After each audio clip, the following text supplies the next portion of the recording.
Hello students, my name is Vikas Tawar and today I am going to continue the second part of the lesson My Childhood book Beehive lesson number 6 of 9th class NCERT. Okay so हमने 5 Paris तक हम complete कर चुके थे first video में। अब हम आगे कंटिन्यू करते हैं। तो आगे क्या होता है, one day when I was in the 5th standard at the Rameswaram elementary school. अब वो कौन से स्कूल में जाता था? रामेश्वरम एलिमेंट्री स्कूल में जाता था। तो 5 साल का था। तो एक दिन क्या होता है a new teacher came to our class. एक नया टीचर उनकी क्लास में आ जाता है। I use to wear a cap which marked me as a Muslim. वो एक कैप पहनता था। अब्दुल कलाम क्या पहनते थे? एक कैप पहनते थे जिससे ये पता चलता था कि वो एक मुस्लिम है। And I always set in the front row. और मैं हमेशा पहली लाइन में बैठता था नेक्स्ट टू रामानंदा शास्त्री। उसका जो फ्रेंड था रामानंदा शास्त्री, उसके साथ वो हमेशा फर्स्ट रो में बैठता था। Who war the sacred thread. और जो कि क्या कहता था, एक पवित्र धागा बांधे हुए था, हमेशा बांधे रखता था क्योंकि वो पंडित था। The new teacher could not stomach a Hindu priest son sitting with a Muslim boy. जो नया टीचर था वो ये सहन नहीं हुआ। कुड नॉट स्टमक मतलब कुड नॉट टॉलरेट, उससे सहन नहीं हुआ ये चीज़ कि एक हिंदू जो बेटा है, हिंदू पुजारी का एक बेटा है, वो एक मुस्लिम लड़के के साथ बैठा है। In accordance with our social ranking, as the new teacher saw it, I was asked to go and sit on the back bench. आगे क्या होता है, in accordance with the social ranking. जो भी हमारी सामाजिक की जो रैंकिंग है उसके हिसाब से क्या था, जो हमारे जो न्यू टीचर थे उन्होंने देखा और मुझे पीछे बैक बेंच पे बैठने के लिए बोला। I felt sad. मैं काफ़ी बुरा फील किया मैंने उस टाइम पर। And so did Ramananda Shastri. और रामानंदा शास्त्री को भी काफ़ी बुरा लगा उस टाइम पर। He looked utterly downcast as I shifted to my seat in the last row. वह पूरी तरीके से काफ़ी उदास लग रहा था। डाउनकास्ट मतलब सैड होना। एज आई शिफ्टेड, जैसे मैं पीछे मेरी सीट में लास्ट रो में बैठा। The image of him weeping when I shifted to the last row left a lasting impression on me. जब वो रो रहा था तो उसकी जो शक्ल थी, जो उसकी जो इमेज थी, वो मुझे दिखाई दे रही थी। और वो उसने क्या किया, उस इमेज को मेरे जो लास्टिंग इम्प्रेशन ऑन मी, और पूरी तरह से अच्छी तरीके से छाप छोड़ दी थी उस इम्प्रेशन की। काफ़ी प्रभावित हुआ था वो इस चीज़ से। After school we went home and told our respective parents about the incident. School की छुट्टी होने के बाद हमने अपने जो आदरणीय जो माता पिता थे उनसे इस घटना के बारे में बताया। Lakshmana Shastri summon to the teacher. Lakshmana Shastri summon the teacher. Lakshman Shastri ने क्या किया, अध्यापक को बुलाया। एंड इन आर प्रेजेंस, और जब हम वहाँ पर मौजूद थे, टोल्ड द टीचर को बोला that he should not spread the poison. उसको जहर नहीं फैलाना चाहिए। ऑफ सोशल इनइक्वालिटी, जो सामाजिक इनइक्वालिटी होती हैं उनके उसमें। And communal intolerance in the mind of innocent children. जो हमारे इनोसेंट चिल्ड्रन होते हैं उसमें जो कम्युनल मतलब सांप्रदायिक इंटॉलरेंस, जो चीज़ सहन ना की जाए, ठीक है, तो वैसी चीज़ें हमारे बच्चों के दिमाग में नहीं डालनी हैं आपको। ही ब्लंटली, और काफ़ी गंदे तरीके से, ask the teacher to either apologise or quit the school and the island. उसने काफ़ी गंदे तरीके से अध्यापक को बोला कि या तो माफ़ी मांग लो, अपोलॉजी कर लो, या फिर इस स्कूल से आपको जाना पड़ेगा और इस आइसलैंड से भी आपको जाना पड़ेगा यहाँ। Not only did the teacher regret his behavior, but the strong sense of conviction Lakshmana Shastri conveyed ultimately reformed this young teacher. ना ही तो मतलब not only did the teacher, अध्यापक ने माफ़ी भी मांगी, रिग्रेट था उसको, खेद था अपने बिहेवियर के लिए। But the strong sense of conviction, जो भी उसका जो स्ट्रॉन्ग सेंस था, ठीक है, मतलब जैसे वो उसने जो छाप छोड़ी थी, किसने छोड़ी थी? लक्ष्मणा शास्त्री ने जो छाप छोड़ी थी, उससे उस टीचर में एक स्ट्रॉन्ग ओपिनियन आ गया था, स्ट्रॉन्ग कन्विक्शन आ गया था। कन्विक्शन मतलब स्ट्रॉन्ग ओपिनियन आना, ठीक है। आगे क्या होता है वो देखते हैं नेक्स्ट पैरा में। On the whole the small society of Rameswaram was very rigid in term of the segregation of different social groups. पूरी तरह से क्या होता था, क्या था वहाँ पर जो स्मॉल सोसाइटी थी रामेश्वरम की, उनकी जो छोटी छोटी सोसाइटी थी वो क्या थी, पूरी तरीके से वाज वेरी रिजिड, बहुत ज़्यादा कठोर थी। किन चीज़ों के लिए, इन term of segregation, in term of segregation. Segregation होता है बेटा पृथकतावाद बोलते हैं, ठीक है, मतलब लोग चॉइसेस रखते हैं उसमें कौन ऊपर है कौन नीचे है, तो इन चीज़ों के लिए काफ़ी segregation of different social group, अलग अलग सामाजिक ग्रुप के लिए उनके ऐसे ओपिनियन रहते थे। हाउएवर माई साइंस टीचर, उनका नाम क्या था, शिवा सुब्रमण्या अय्यर। तो उनके जो साइंस टीचर थे शिवा सुब्रमण्या अय्यर, थॉट दो एन ऑर्थोडॉक्स, वो काफ़ी रूढ़िवादी ब्राह्मण थे, with a very conservative wife, और उनकी जो वाइफ थी वो बहुत ज़्यादा सतर्क और रूढ़िवादी थी। वो समथिंग ऑफ ए रिबेल, जो कि एक काफ़ी विरोधी टाइप की थी। He did his best to break social barrier so that people from varying background could mingle easily.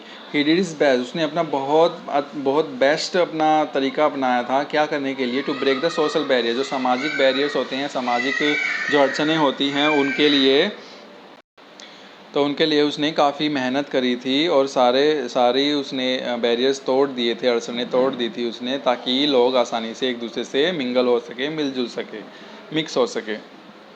He used to spend hours with me, वो घंटों मेरे साथ बिताता था, एंड वुड से, और कहता था, Kalam I want you to develop, Kalam मैं चाहता हूँ कि तुम आगे बढ़ो, उन्नति करो, so that you are on par with the highly educated people of the big city, ताकि तुम जो बड़ी सिटीज़ में जो लोग होते हैं हाईली एजुकेटेड, काफ़ी शिक्षित लोग जो होते हैं, उनके साथ आप मैच कर सको, पार मतलब मैच करना। One day he invited me to his home for a meal, एक दिन उसने मुझे अपने घर पर भोजन के लिए बुलाया।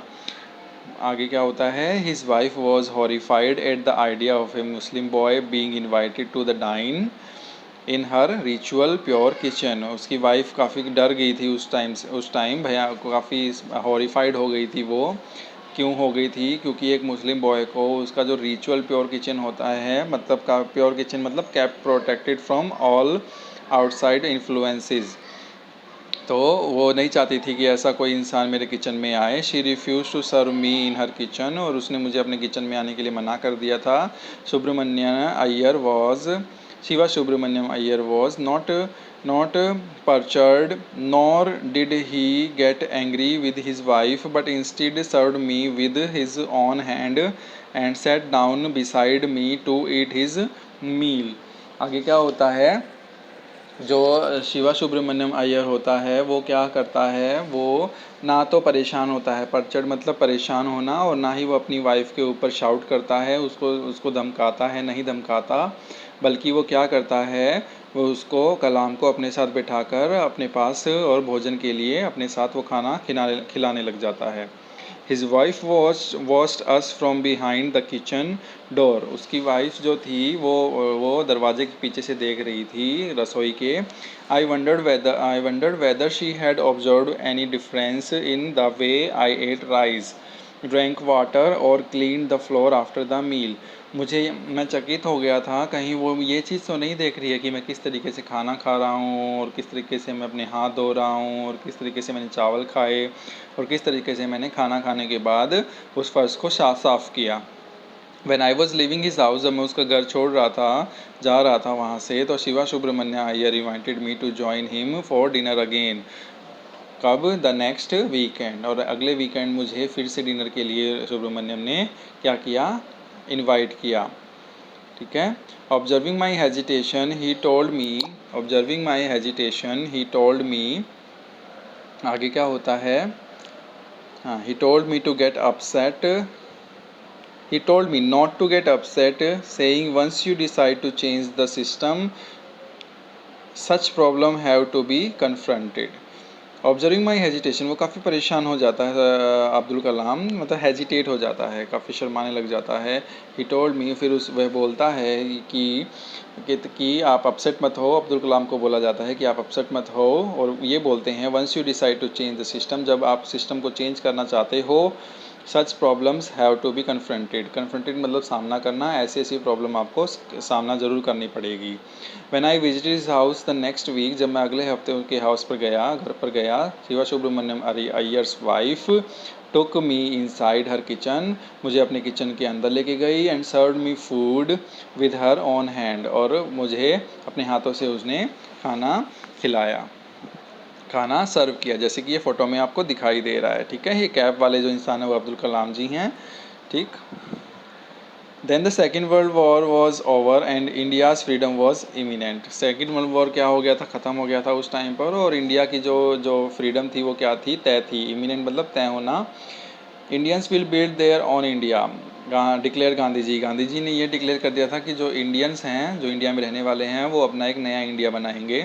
The whole country was filled with an unprecedented optimism. ठीक है, अनप्रेसिडेंटेड, अनप्रेसिडेंटेड मीन्स बेमिसाल, ऑप्टिमिज्म मतलब आशावादी। तो जो the whole country was filled मतलब काफ़ी बेमिसाल आशावादी हो गई थी पूरी कंट्री, पूरा देश। I asked my father for permission to leave Rameswaram, मैंने अपने पिताजी से परमिशन मांगी कि मैं रामेश्वरम को छोड़ना चाहता हूँ यहाँ से, and study at the district headquarter in the Ramanathapuram, और मैं रामनाथापुरम के डिस्ट्रिक्ट हेडक्वार्टर में क्या करना चाहता हूँ, पढ़ाई करना चाहता हूँ।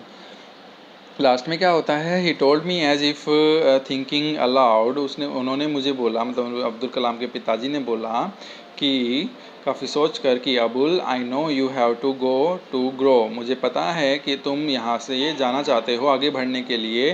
Does the seagull not fly across the sun, फिर वो एग्जाम्पल देते हैं, एक सीगल एक पक्षी होता है, वो क्या करता है, वो सन के अक्रॉस फ्लाई करता है, अकेले फ्लाई करता है, alone and without A nest, और उसका कोई घोंसला भी नहीं होता। He quoted Khalil Gibran to my hesitant mother, your children are not your children। फिर वो एक खलील गिब्रन का एक एग्ज़ाम्पल देते हैं, अपनी जो उसकी मदर होती है उनको बोलते हैं कि तुम्हारे जो बच्चे हैं वो तुम्हारे बच्चे नहीं हैं। They are the son and the daughter of life's longing for itself, वो बच्चे हैं, वो बेटा हैं और बेटियां हैं किसके, for of life longing for itself, अपने आप की इच्छाओं को पूरा करने के लिए बने हैं वो। They come through you but not from you, ये तुम्हारे अंदर से आए हैं, मतलब कि तुमने इनको सिर्फ रास्ता दिया है, ये तुमसे नहीं आए हैं। ठीक है, you may give them your love, तुम उनको अपना प्यार दे सकते हो, बट नॉट योर थॉट्स, अपनी सोच नहीं दे सकते। For they have their on thoughts, इस चीज़ के लिए उनकी खुद की सोच होती है। और लास्ट में एपीजे अब्दुल कलाम इस एक्सट्रैक्ट को फिनिश कर देते हैं, जो कि कहाँ से लिया गया था, उनकी एक ऑटोबायोग्राफी थी, विंग्स ऑफ फायर से लिया गया था। So thank you so much students, I hope you all have understood.